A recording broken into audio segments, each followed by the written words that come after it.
Throughout history, there have been a number of icons that span generations, and no matter how old you are or when you grew up, there's a chance you've heard their name. One such icon was one of the most popular sex symbols of the 50s and 60s, and we know her as Marilyn Monroe. Known for acting, singing, and modeling, her flowy white dress and equally flowy light hair, Marilyn grossed over $200 million in just one decade with her films. A true icon of her time and even now, but like many put in the spotlight, there's a dark place in her life that many may not be aware of. Here to bring those facts to light, let's take a closer look at the blonde bombshell. Monroe was born June 1st, 1926 as Norma Jean, as the third child of Gladys Pearl Baker. Gladys herself had a very troubled life. Having first been married at the age of 15 to a man 9 years her senior. After having 2 children with this husband, Gladys divorced him and remarried Martin Edward Mortensen in 1924, but they would separate only months later. Norma Jean was not told she had a sister from the first husband and only met her as an adult. Her own father's identity was unknown, but she often took Baker as a surname. On January 1934, Gladys had a mental breakdown and was diagnosed with paranoid schizophrenia. She would spend the rest of her life in and out of hospitals and would rarely have contact with her daughter. On September 13, 1935, Gladys' best friend Grace led 9-year-old Norma Jean to the orphanage door. When the girl saw where she was, she shrieked and said this was a mistake. She wasn't an orphan. Grace had to drag her kicking and screaming inside.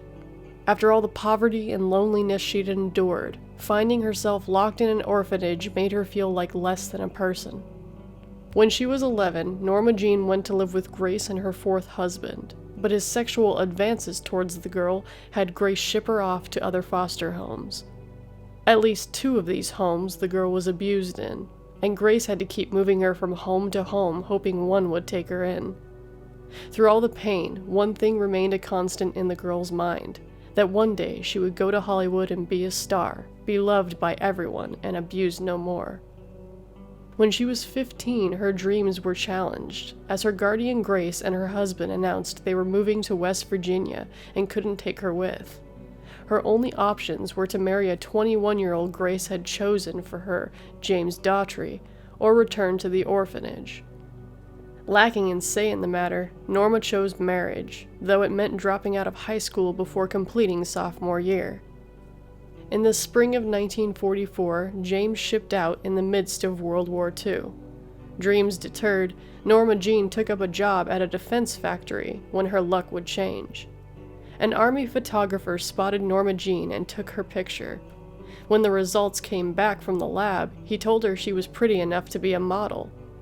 Defying her deployed husband, Norma moved on her own and signed a contract with Blue Book Agency in August 1945. The agency passed her on to a film agent who landed her a screen test at 20th Century Fox. A little over a year after her first photograph, Norma Jean had divorced her husband, signed a contract with 12th, and changed her name to Marilyn Monroe. Unfortunately, Marilyn had no film roles during the first few months of her contract, so she spent her time modeling, studying acting, dancing, and singing. She'd get a taste of how Hollywood treated women at the time when she met Joe Schenck, who took a liking to Monroe and invited her to his late-night card games, where she and many other starlets gathered in hopes of meeting important Hollywood players in exchange for sex.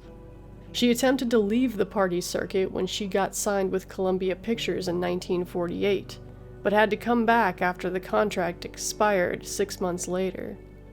This time, without the protection of being Schenck's girl, she was passed around to his friends at the parties who just wanted to take advantage and had no interest in signing her to their films. Most of them didn't see the potential that she was star material. They didn't even give her a second look. Though Marilyn did her best to look happy, the party circuit was brutal, degrading, and sometimes dangerous. On one occasion, she was attacked, held down by 2 men while one tried to force himself on her.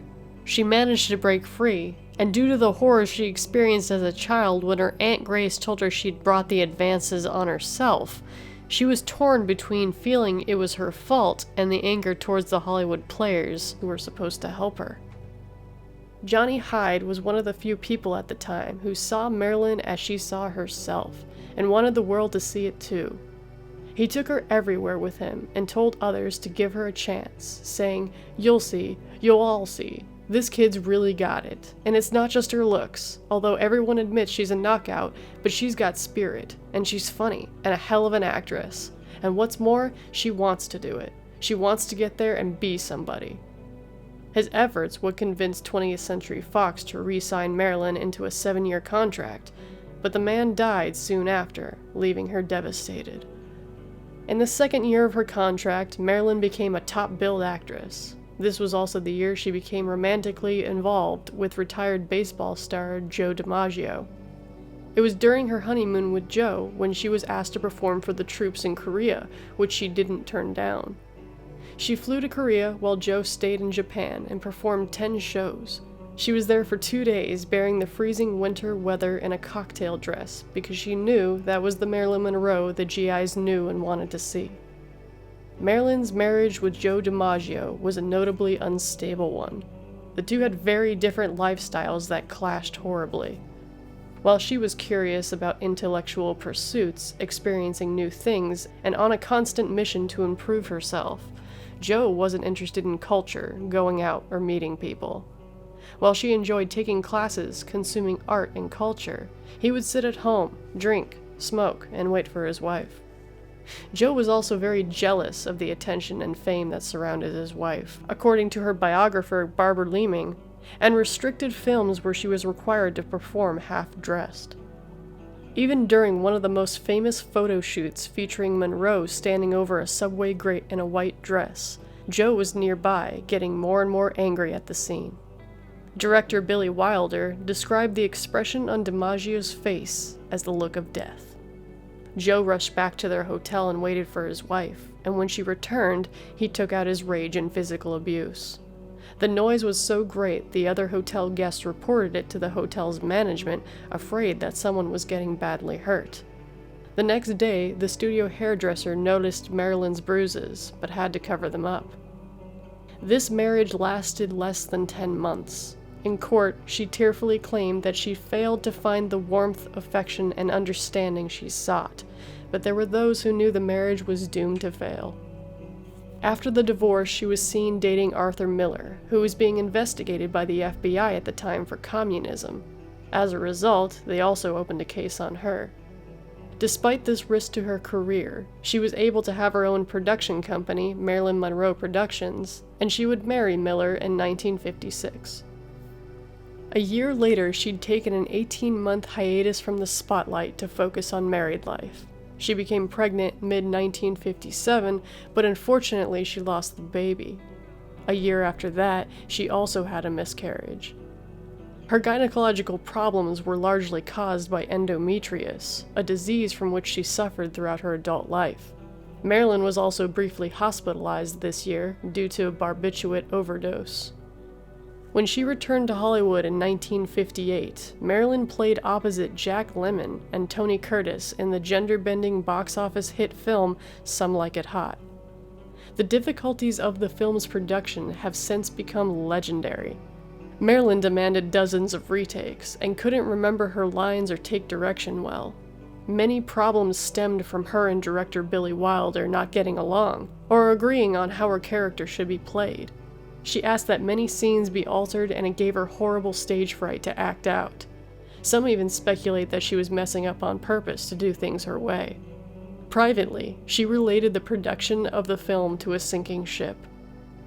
In the end, Wilder was happy with Monroe's performance, stating that anyone can remember lines, but it takes a real artist to come on set and not know her lines and yet give the performance she did. The last film Marilyn Monroe would complete was written by her husband, called The Misfits. Their 4-year marriage had become a broken mess. He had started a relationship with a set photographer, and Marilyn was convinced her part was written after the woman's life. On top of this, Marilyn was experiencing a serious decline in her mental and physical health. On set, she was in constant pain from gallstones, and her substance abuse with barbiturates had gotten so bad her makeup artist usually had to apply when she was asleep. On June 8, 1962, 20th Century Fox fired Marilyn while filming Something's Gotta Give. The reason given was unjustified absences, which Marilyn protested, saying she was too sick to work, while the studio retorted that she was apparently well enough to sing "Happy Birthday, Mr. President" to John F. Kennedy.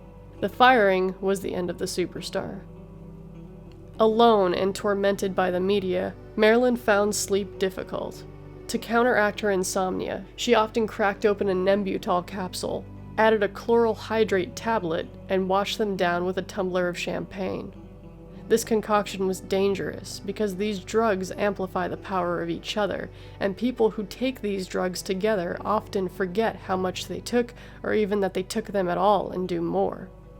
The last day of her life, Marilyn spent the day talking about her home in a drug and alcohol-fueled haze. Her publicist, housekeeper, a photographer, and her psychiatrist were present off and on during most of the day. Housekeeper Eunice Murray was staying overnight at the home when she woke up at 3 a.m. sensing something was wrong. When she tried to get into Marilyn's room, the door is locked, and there's no response. Murray called the psychiatrist, who arrived at the house shortly after and broke through the bedroom window to find Marilyn Monroe dead from barbiturate overdose at age 36.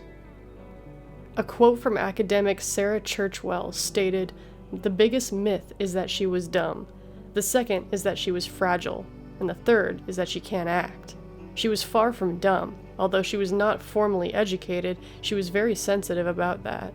But she was very smart indeed, and very tough. She had to be both to beat Hollywood's studio system in the 1950s. The dumb blonde was a role. She was an actress, for heaven's sake. Such a good actress that no one now believes that she was anything but what she portrayed on screen." The Hollywood spotlight was something that looked glamorous and seemed real.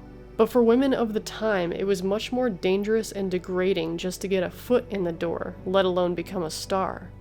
Marilyn Monroe saw what she had to do and handled it with a confidence and a force to be reckoned with. She knew what she was destined to become, and through all her efforts, she got it. But at what cost? Like many Hollywood fallen stars, she died feeling alone and battered. While she still enjoyed her time in public with her fans, behind closed doors she was a tormented soul, longing to feel the love of a family she never had. Please consider subscribing for more Hollywood horror, movie reviews, and creepypastas. Until next time, be well.